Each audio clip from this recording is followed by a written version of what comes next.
What's good, everybody? Thank you for stopping by to visit the channel for a Week 5 advanced statistical projections of games that I have not previewed this week. If you want to hear a different take of college football from an analytical perspective, if you haven't done so already, please click that subscribe button, click the notification bell, and select all so you don't miss another video. Also, like the video, share the video, it helps this channel grow as well. Now, keep in mind, I am only going off of an advanced stats projections based on offense versus defense, and also a computer model as well, so I will not be giving you my score predictions, just something to kind of look at within the games that I am actually reviewing. So here we are. We have the Florida State offense on the left and the Wake Forest defense on the right. The way this is set up, these stats are opponent adjusted based on the quality opponent with garbage time filtered out as well. If a team has a rank greater than 10 over the other, it is considered an advantage. If not, it is considered a push. So based on what we're seeing here, Florida State has a decided advantage over Wake Forest's defense. One of the pushes that I noticed was Florida State's adjusted offensive explosiveness, 5th in the country, highly explosive, definitely great at getting those explosive plays. Wake Forest is actually one of the nation's best at stopping explosive plays as well. I know they gave up a few to Clemson last week, but for the most part for this year, Wake Forest's defense is actually pretty good at stopping those explosive plays from happening. Offensive stuff rate versus defensive stuff rate on both ends is pretty much a stalemate here. And you also have the standard down offense for both sides. It is a stalemate, but for the most part, Florida State's offense seems to have a pretty sizable advantage over Wake Forest's defense as expected. On the other side, when Wake Forest has the ball, it is an advantage on Wake Forest's end as they lead in categories from the rate of 4-2. There are some pushes as far as like a passing offense, standard down offense, as well as passing downs and standard offensive success rate.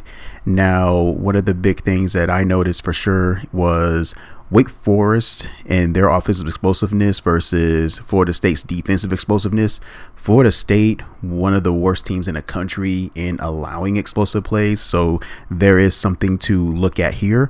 But also, defensive sack rate could be negated as Florida State has an advantage over Wake Forest's offensive line, and you also have the advantage of adjusted offensive EPA versus adjusted defense EPA. Florida State, surprisingly, in the lower half of the country, they finished pretty high in that metric last year. I thought this defense was going to take that next step and improve, but it looks like they haven't, so to speak. But it looks like this game has the propensity to be a shootout if both defenses do not show up, and if Wake Forest is getting those explosive plays and as Florida State is expecting to allow them. This definitely has the opportunity to be a high scoring game. For the scoring model, the model projects Florida State to win by a score of 34-28, just rounding up for Wake Forest here. Vegas has the spread at 6.5, so this is a slight cover for Wake Forest here from what I'm seeing here. Florida State has a 68.5 win probability as opposed to Wake Forest's 31.5 here. So looks like it's going to be a one score game. I think my model is in line with what Vegas thinks here as far as how this game is going to play out. For the next game, we have the Baylor offense versus the Oklahoma State defense. As you can see, Baylor's on the left, Oklahoma State on the right. Oklahoma State has an advantage out of 6 out of the 10 defensive categories over the Baylor offense. Adjusted defensive EPA, they've actually dropped quite a bit. They were one of the elite defensive teams in the country last year when you adjust it for opponent. I think they were in the top 5 per my metrics, but they're still good as far as defensive success rate, very solid there. Adjusted rush defense and defensive stuff rate and defensive line yardage. Their stuff rate, they're second in the country. They stopped over 35% of runs stopped at or behind the line of scrimmage, which is good for a second in the country. So they are particularly disruptive. They love getting you off schedule and behind the chains. A lot of pushes though on standard down defense for Baylor. Baylor is no slouch in itself. Baylor likes to stay ahead of schedule, the 25th of the country in standard down defense. The main issue though for Oklahoma State is they do allow explosive plays. Despite how efficient they are, when they do give up the big play, it is in chunks actually. So when they are misaligned, teams can take advantage over them. The issue is on Baylor's side, they are not particularly explosive, 113th in the country in that metric on offense. So not particularly explosive, but if they can find some chunk plays, in this case, I think this is something that they can take advantage of. They're just going to have to figure out a way to manufacture those explosive plays, but if they're not able to, then this could be a long day for their offense if they're not able to win some of these battles. When Oklahoma State has the ball, the Baylor defense has the advantage here, leading in 4 out of the 10 categories. One of the big advantages that Baylor has is they are somewhat disruptive over the Oklahoma State offensive line. Oklahoma State is 108th in the country in allowing runs stopped at or behind the line of scrimmage. That's not really a good way to start, especially if you're trying to stay ahead of the chains.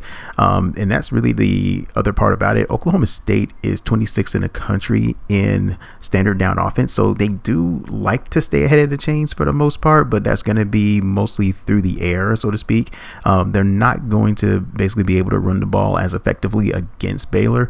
Baylor's defense has the advantage. Baylor's rush defense, has the advantage over the Oklahoma State rush offense, and also Baylor does not allow a lot of explosive plays here. I think that's really a staple of the Dave Aranda defense. Baylor does a really good job of keeping everything in front of you. They like to bend, but they do not break at all. This is going to be a really interesting battle here. One of the things that I've also noticed Oklahoma State fans are probably going to point out is they have allowed a sack, but keep in mind these stats are opponent adjusted, and they are also filtered out with garbage time as well. So Oklahoma State, your offensive line is great at not allowing any sacks, first in the country in offense sack rate. So when they are giving Spencer Sanders time, he can be effective, but for the most part, this is going to be a pretty good challenge though for the Oklahoma State offense with a Baylor defense that doesn't like to give up many yards. For the computer model, it likes Baylor to win by a projected score of 30-27. So it has Baylor favored by 3. The Vegas line at the time of recording is at 2 in favor of the Bears here, giving Baylor a 58% win probability over the Cowboys. All right, in the next matchup, we're going to talk about Iowa versus Michigan.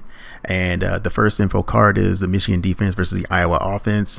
I'm not going to spend a lot of time here because you can pretty much see it, to be quite honest with you. Iowa's offense is not very good, and they're going up against a Michigan defense that is very sound. So this is not particularly a good matchup for Iowa's offense here. Michigan has one of the best defenses in the country, arguably, if not the best at this point of the season so far. Not a whole lot of opponent adjustments can help Iowa's offense in this case here. Now, on the flip side here, this is something good to talk about for Iowa. Iowa's defense is really good. They're actually leading in 2 out of the 10 categories. The rest of them are actual pushes here. So if the Iowa defense can live up to their name by forcing a lot of turnovers and creating excellent field position, this actually could be a game where they could make it a little interesting based on their defense and how they are so opportunistic. Top 10 in adjusted defense, adjusted success rate, passing defense, and passing down defense. So this is a really good defense for Iowa as expected. I think they're also number 1 in defensive SP for Bill Connolly's metrics. So this is going to be a challenge for the Michigan offense, even though the Iowa offense is not going to do much of anything, I believe, against Michigan's defense. But, this is going to be a challenge for them. The computer model likes Michigan to win this game with an 80.7% win probability. The Vegas line is currently at 11 at the time of recording, and my model currently has Michigan favored by 12 here. All right, in the last game that I'm going to be projecting is Kentucky and Ole Miss. when we take a look at the Ole Miss defense versus the Kentucky offense, it looks like the Land Sharks are back for Ole Miss. Ole Miss's defense has really stepped up this year. 16th in defensive EPA, 11th in success rate, 4th in rush defense, 4th in standard down defense. So as far as standard down goes, they are really good at making sure that you are off schedule. But on the flip side, they are 64th in pass down defense. So this is where Kentucky, I think, can take advantage of that. If Ole Miss can't get off the field on 3rd and long situations, this could be a problem, especially if Kentucky is getting Chris Rodriguez back. If that's the case, then that's going to be big news for their offense. The Kentucky offensive line hasn't generated any push up front. They are one of the worst rushing teams in the country, and having a guy like Rodriguez, who's like a bowling ball, I believe, when he gets a full head of steam, he's tough to bring down. So having a guy like that's definitely going to help their offense. To what extent, if he is coming back, that is yet to be seen. When Ole Miss has the ball against Kentucky, it looks like the Kentucky defense holds an advantage 5-4 over Ole Miss. A couple of things to look at here. Ole Miss runs the football 68% of the time. There's only 3 teams in the country that runs more than Ole Miss, and those are the 3 service academies, Navy, Air Force, and Army. So, and when you look at their stuff rate at 97th in the country, that is a bit problematic. But that also tells you a lot more about the ability of Zach Evans. At the same time, they're 23rd in the country in rush offense. So it looks like this is more feast or famine when it comes to the Ole Miss running game.